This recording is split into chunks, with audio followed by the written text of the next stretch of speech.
ഇന്ന് പല റിലേഷൻഷിപ്പും നശിക്കുന്നതിന്റെ പ്രധാന കാരണം എന്താണെന്നറിയാം? റാഗിങ്. റാഗിങ് അതും കോളേജിലല്ലേ? കോളേജിലെ റാഗിങ് വളരെ കുറച്ചാലും മാത്രം സഹിച്ചാൽ മതി. പക്ഷേ കല്യാണം കഴിഞ്ഞതിന് ശേഷം ഒരു ഭർത്താവിന്റെ വീട്ടിലേക്ക് കയറി ചെല്ലുന്ന ഒരു സ്ത്രീ അവിടെ അനുഭവിക്കുന്ന റാഗിങ് അതിന്ന് പല വീടുകളിലും സജീവമായി നടന്നുകൊണ്ടിരിക്കുന്ന ഒരു കാര്യമാണ്. എത്ര ദാമ്പത്യമാണ് ഈ ഒരൊറ്റ കാരണം കൊണ്ട് ഇല്ലാണ്ടായതെന്നറിയാം?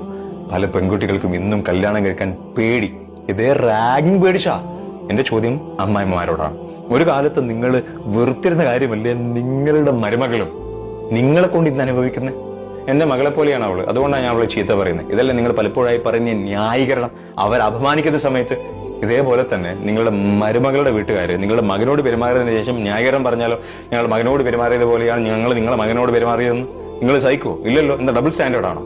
നിങ്ങളുടെ മകന്റെ ജീവിതത്തിൽ നിങ്ങൾ കരടായി മാറുമ്പോൾ അവരുടെ ദാമ്പത്യം അതുകൊണ്ട് തകരുന്നുണ്ടെങ്കിൽ ഉറപ്പാണ് അമ്മ എന്ന മൂല്യം അത് അവിടെ നിന്ന് പോയി.